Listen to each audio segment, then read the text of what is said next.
I didn't just pass through the darkness like a tourist looking for a souvenir. I stayed long enough to understand its grammar, its pauses, its threats, its promises, while everyone else was clawing for exits and screaming for daylight like it owed them something. I sat still and listened, let the quiet press against my ribs until it stopped feeling like pressure and started feeling like instruction. The dark didn't rush me, it waited, and in that waiting something in me hardened without becoming brittle. Fear tried to introduce itself, but it couldn't find my address anymore. They think the void is empty. That's how I know they've never been there long enough. The silence taught me timing. The isolation taught me honesty. No applause, no witnesses, no comforting lies to hide behind. Just me and the parts of myself I used to avoid. Layer by layer, the noise fell off. Excuses, delusions, old versions that survived on approval. Until there I was, stripped down to something raw and staring straight back at myself without blinking. What remained wasn't fragile, it was calibrated. Every betrayal became a sharpening stone. Every loss fed the fire instead of draining it. They swear pain breaks people because it broke them. For me, it organized everything. It showed me what mattered, what didn't, and who was never built to walk beside me anyway. While they begged for light, I learned how to move with intention in total darkness. I don't need comfort to function. I need friction. I don't need directions when chaos points true north. They wanted to watch me crawl. I walked instead, calm, unhurried, like the terrain belonged to me. They called it darkness. I called it training ground. They called me damaged. I called it battle-ready. They tried to strip me of validation, approval, belonging, not realizing none of that was holding me up to begin with. I wasn't built on their praise. I was built on silence, on observation, on the quiet satisfaction of proving assumptions wrong without announcing it. I don't react anymore, I assess. I don't explode, I adapt. Every setback they celebrated turned into another repetition I didn't brag about. While they were busy chasing comfort and curating appearances, I was stacking discipline in places no one could see. I wasn't trying to be liked. I was preparing to be undeniable. Most people heal so they can return to normal. I healed into something that doesn't ask permission to exist. This isn't the kind of healing that looks pretty in daylight. This is scar tissue with memory. This is calm that comes from surviving storms without narrating them. I'm not revenge-driven. I'm consequence-shaped. Silence was never surrender. Silence was assembly. While they whispered, I built. While they laughed, I loaded. While they slept, I made peace with the war inside me and turned it into a system. I don't fit. I fracture illusions. I walk into rooms and the temperature changes because truth has weight. They don't fear volume, they fear presence. I didn't come back to blend in. I came back awake. And if this version makes them nervous, it's because they met me when I was still seeking approval instead of alignment. They should have understood then. Leaving someone alive while they're learning is a gamble. The darkness didn't soften me. It refined every edge. It taught me precision. I don't swing wildly anymore. I choose targets. They can keep their plastic peace and borrowed opinions. I watched people fold under the weight of claps from strangers who wouldn't show up when it counted. I took the hits. I took the quiet. And somewhere in that quiet, I upgraded without asking for permission. They say I'm different now, like that's an insult. What they mean is I stopped tolerating nonsense. I stopped waiting. I decided. And when someone like me decides, there's no apology tour, no reverse gear. Don't look for the old version. That one expired in the dark. This one doesn't just endure. This one engineers outcomes. I didn't come back to fit into the same system that tried to compress me. I came back to expose it, to burn off labels they used as warnings. Too intense, too real, too much, correct. Too much for cowards, too much for control addicts, too much for anyone who needs you smaller so they can feel bigger. They tried to box me in. I built leverage inside it. They left me in a place meant for decay. and I turned it into a foundation. That's not bitterness. That's balance. They'll call you cold when you stop warming hands that gave you frostbite. They'll call you a villain when your boundaries finally cut. Let them talk. I'm not here to be understood. I'm here to be unmistakable. And when your existence alone disrupts their comfort, that's how you know you're moving correctly. I'm not angry. I'm awake. I don't carry grudges. I carry blueprints. I don't chase power. I remember it. So if you hear thunder where there were only whispers before, don't panic. That's just me moving with intention. Not desperate, not loud. Precise, like destiny finally answering back. And understand this part clearly, because this is where people get it twisted. I didn't wake up one day and decide to become harder just to scare anyone. I became harder because softness without safety is just self-betrayal. Because being understanding in a world that exploits understanding turns you into a resource instead of a human. So I stopped bleeding in public. I stopped explaining myself to people committed to misunderstanding me. I stopped shrinking to keep fragile egos comfortable. Not out of anger, but out of respect for what it cost me to survive. They confuse calm with weakness because their calm only exists when nothing challenges them. Mine exists because I've already faced the worst versions of loss, doubt, and isolation and lived to take notes. I don't rush. I don't flinch. I don't need to announce strength because it announces itself in how little I need from anyone. The noise doesn't pull me anymore. The bait doesn't work. I've seen too many patterns repeat to be surprised by behavior dressed up as coincidence. What they never talk about is the loneliness of becoming this version. The space it creates between you and people who only knew how to love you when you were pliable. The quiet grief of outgrowing rooms you once begged to stay in.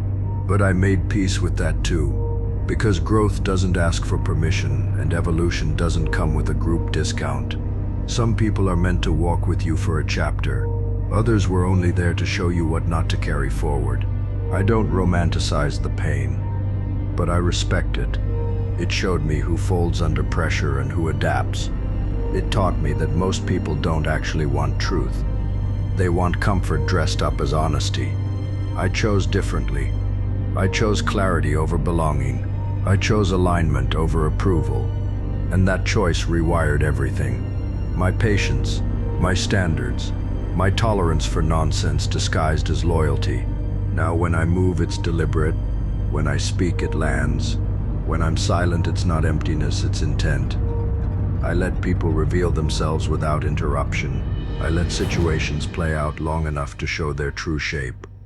I don't chase closure, I outgrow the need for it. I don't need to be seen winning to know I'm already ahead of where I started. They'll keep asking what changed, as if surviving something that tried to erase you isn't supposed to leave a mark, as if becoming unmovable is a flaw. Let them ask. I'm not here to reassure anyone that the old access still exists.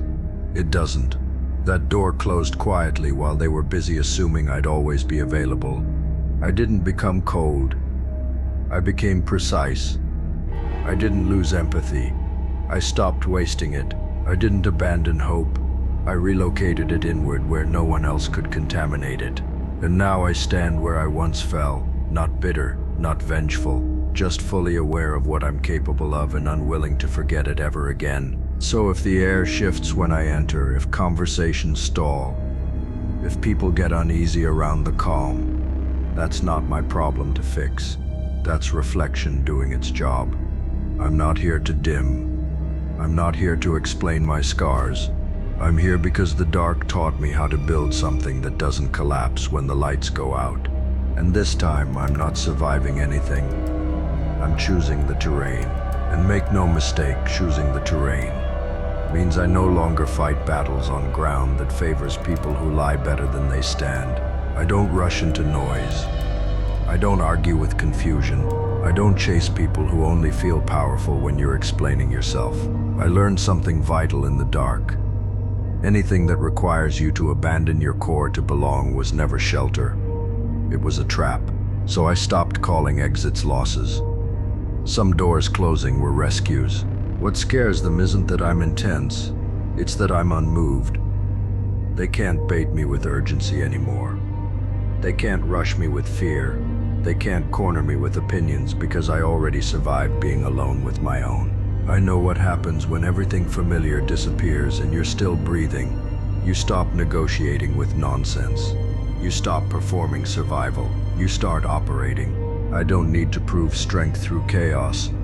I don't need to dominate conversations to feel real. The quiet does enough damage on its own. The discipline shows. The consistency shows. The way I don't crumble when plans fall apart shows. They expected cracks. They expected desperation. What they got was composure sharpened by experience and patience backed by memory. There's a difference between being hardened and being hollow. I didn't lose my depth. I protected it. I didn't shut down my heart. I armored it. And that armor wasn't built to attack the world. It was built to keep me intact while I moved through it. People mistake boundaries for walls because they've never learned the difference between access and entitlement.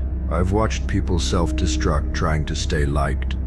Watched them betray themselves for a seat in rooms that never respected them. I chose differently. I chose to be whole instead of accepted. And once you make that choice, something irreversible happens. You stop bending. You stop waiting. You stop asking permission to take up space in your own life. Now, when pressure comes, I don't see it as a threat. I see it as confirmation.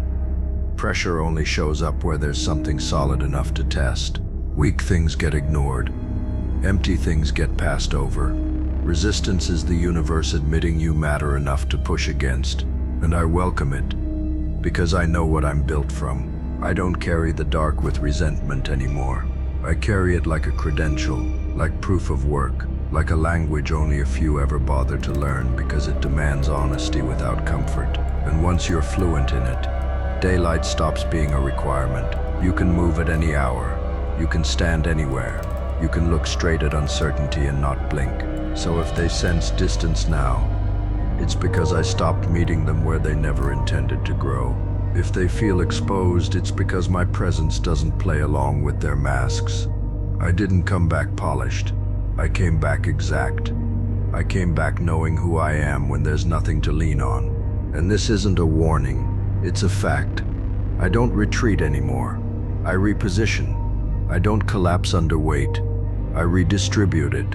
I don't disappear when things get heavy. I become the constant they have to work around. The dark didn't make me cruel. It made me clear. And clarity, when you've paid for it in silence and scars, is a force most people never see coming until it's already standing right in front of them. And here's the part they never prepare you for.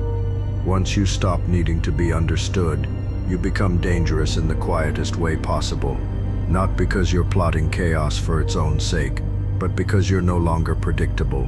You don't move on emotional deadlines. You don't react on cue. You don't hand people leverage by needing their approval. You move when the internal signal hits, and by then the decision is already done. I learned to trust the pause. Learned that hesitation isn't weakness when it's intentional. While others rush to be seen, I let time do the exposing. People reveal everything when you don't interrupt them. Patterns surface, motives leak. And once you see clearly, you don't need confrontation. You need distance and direction. That's the advantage of being shaped by silence instead of noise. They keep mistaking my stillness for passivity. It's not. It's containment. It's energy stored, not energy wasted. I know exactly what happens when I speak, when I move, when I commit. So I don't do it casually. I don't spend myself on moments that don't matter. Every action is placed, not thrown. Every word is weighed, not vented. There was a time I thought surviving meant staying intact. I know better now.